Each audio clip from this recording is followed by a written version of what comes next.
Hey Suman, Hi Divya, how are you doing? good. How are you doing?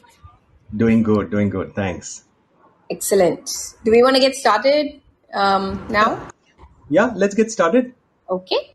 So, picture this. You're feeling excited about finishing a big project well. Your boss stops by at your desk and says, Divya, good job on the project, but the client handling could have been better. How does that feel? So, Suman, it's lovely that you're asking me this. I tend to focus on the negatives, right? Even more than most people. Most people focus on the negatives, but even more than most people, right? So, I would definitely start, ruminating and thinking about what I could have done differently and why did I do that the way I did, and so on and so forth, right? So that would have been me. So, Absolutely.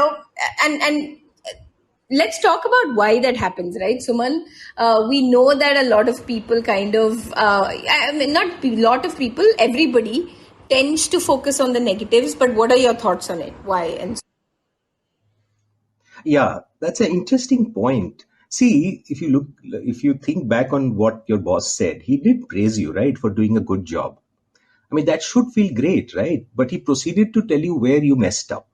Suddenly, this praise fades in your mind, and you're only thinking of him telling you off. And we all have this thing of negativity bias. So, essentially, as humans, we have a tendency to give more importance to negative experiences than to positive, even neutral experiences. Interestingly, not only that, but studies have shown that negative news is more likely to be perceived as truthful. Okay, so that really latches on. So even when the experiences are insignificant or inconsequential, we tend to focus on it, right? Let's say I'm your coworker, yeah, and I say to you, Divya, thanks for helping me out on that project. And then I say, by the way, what have you done to your hair? Now your hair should be inconsequential, isn't it?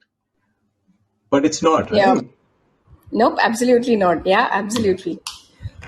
So this is very, very interesting, Suman. I want to add on to what you just said, and two things. When you said that we tend to, kind of believe negative news more, and we Yeah. tend to attend to negative news more, right?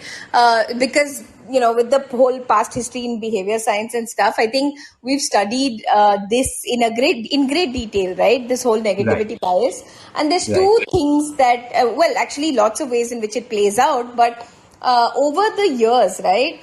Negative events or negative stimuli or negative news has needed us to garner our cognitive resources much, much more, right? In Yeah. anticipation or in preparation of whatever it is that we're going to face, right? Yeah. So, Yeah. Yeah. therefore, as a result of using up and needing more cognitive resources, even to process, right?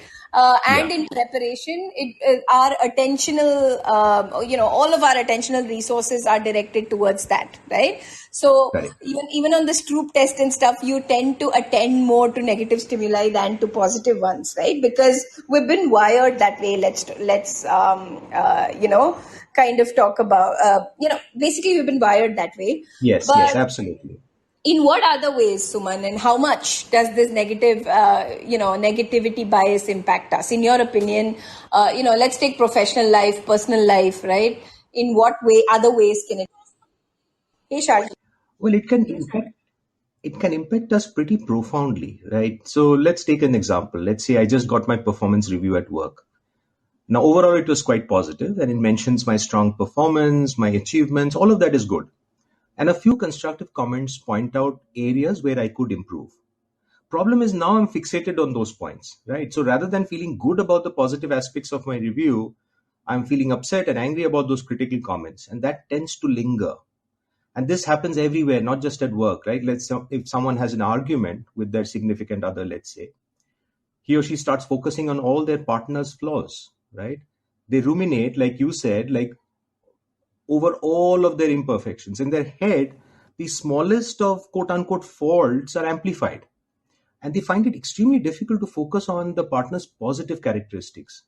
So, this is very real, and as you rightly said, it impacts most of us.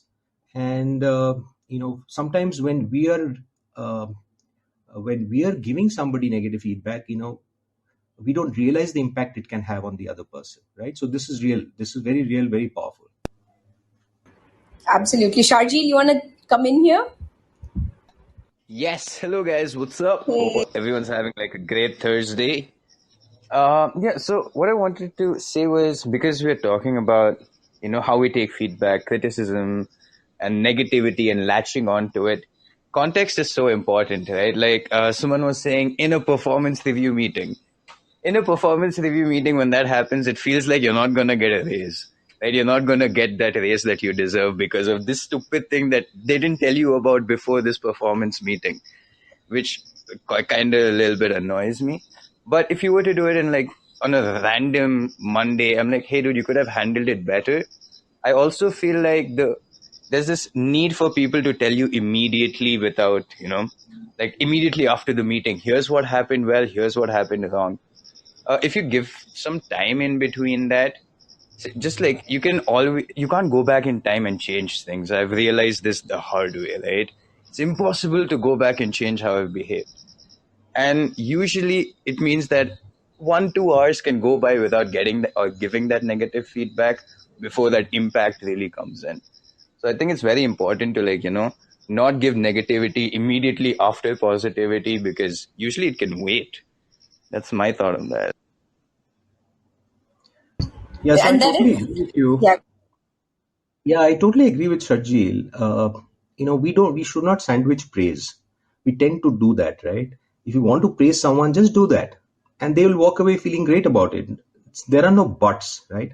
See, the moment we use but, it kind of negates all that was said before that. And if the other person has a habit of saying but, the moment he starts saying something good, I stop listening and I start bracing myself. I said, oh my God, what is it going to come now? Right? It's almost like I know that something is coming. Right? So it essentially triggers the fight or flight response because we can see it as a threat.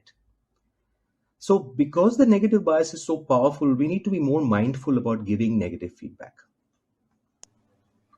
absolutely. I completely agree. And we'll talk a little bit more about constructive feedback, right? But before that, Avinash, Dr. Amita, do you want to jump in? Hi guys, I think it's a fabulous topic. I hope I'm audible to all of you. Yes, you are. Yeah, great. So, negativity bias is, I think, prevalent in most of the workplaces. And it's not just about the bosses, but we tend to, even the peers or the colleagues also, tends to do this. Now, this directly actually affect the productivity of the worker. Without realizing this fact, the bosses seems to be, or the colleagues seems to be in a habit of doing this, that whenever they talk about anything good, then the but always comes, as Suman was pointing out. There has to be some negative comment always follow. So I think a little bit of a civility is very important. The impact on the effect of civility, that is a normal mannerism, that is you have to think before speaking.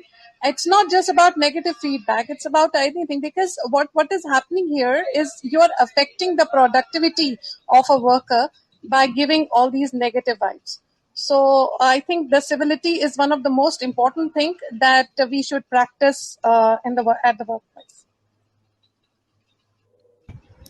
Yeah, I think it all ties back with, what Suman was saying and what Sharjil also saying, right, Dr. Amit, about it doesn't have to be sandwiched, and there is a way to talk about feedback. And you're right about the productivity, right? In the beginning, when I was saying ruminating, people spend hours, and Sharjil, you talked about going back in time and redoing. It's amazing how all of us know that that's not possible, but we keep doing the what if I'd done things differently, right? And it's called counterfactual thinking. It's amazing how much we kind of revel in that, but it absolutely impacts productivity so much, Dr. Amit. I completely. Absolutely. And there is one more thing. I think we should also, although it takes a little bit of a time, and we all get a negative feedback, and we all get all those things. I think we should, it takes time, but we should practice not to take things personally. That's another aspect of this, because this might be, whatever negative feedback might be coming because of the insecurity, because of some other aspect of the person who is giving you that negative feedback. So just broaden the horizon, just broaden the picture, and just think about it from where this is coming from. Yep. And Sharjil, you're red. Do you want to jump in? Oh, no, that red is not going, but thank you. I would love to jump in and add one more point over here, right? Which is this entire thing that everyone is bringing up about in terms of not just feedback, but giving praise, how information is received, who is saying it. Context is, like we all know, the most important thing on this planet to any situation. It's the most important thing, right? Now, in my opinion, what really happens sometimes when people give you negative feedback, and I have a few clients who don't know crap about marketing who tell me, hey, this is the wrong marketing thing. That's not, it is negative feedback, but it's also coming from people who have absolutely no idea how it works. So always be sure you're taking feedback from the right place, because there's a lot of noise out there, right? Like, there might be a lot of people who be like, oh, that's the wrong thing, that's not how you do it. You don't have to listen to everybody on this planet. Nobody said everybody should be given the same importance and you should listen to all negative feedback equally. All negative feedback is not equal, so you should be mindful of that as well. And the red thing And won't disappear. Sorry about that. that's fine, Charji. No issues. And even Uday is saying in the chat, right? The buts are something to watch out for, and there is a yes and instead of a but. And we are talking so much about negative feedback and constructive feedback. Suman, any thoughts on? You said, I know you said earlier in the conversation not to do the sandwich technique, which is, by the way, one of the things that people say a lot, used to say a lot at least, do the sandwich technique while giving feedback. But what are some of the other thumb rules of constructive feedback? How should we be giving feedback if we do not want to sandwich? Yeah, so we definitely need to give feedback, right? Constructive feedback. Like Tanya also says, negative feedback has its own benefits. The question is, how do we do it? So there is a very interesting quote by Craig Ferguson, the actor, the comedian, and he says, "Ask yourself the three things before you say anything. One, does this need to be said? Two, does this need to be said by me? And three, does this need to be said by me now?" And he says this, because he's a comedian, he says it jokingly that it took him 2 failed marriages to recognize this part. Okay. Now, of course, we can do it at a better time, which is the third point. But before that, let's look at the first two, which is very interesting. First of all, does it need to be said? We are always so eager to find faults in others, and also because we are wired that way, right? We really need to restrain ourselves. That's the civility, that Amita was talking about. Not everything has to be said. And once we think, okay, it needs to be said, the question is, does this need to be said by me? Now, maybe somebody else can deliver that feedback more effectively. Let's say there's a staff meeting and one person is presenting. I want to give feedback, but maybe instead of me, the presenter's direct manager should give it, right? So it requires mindfulness to restrain myself and ask these three questions as to, what is the right way to give the feedback? Does that make sense?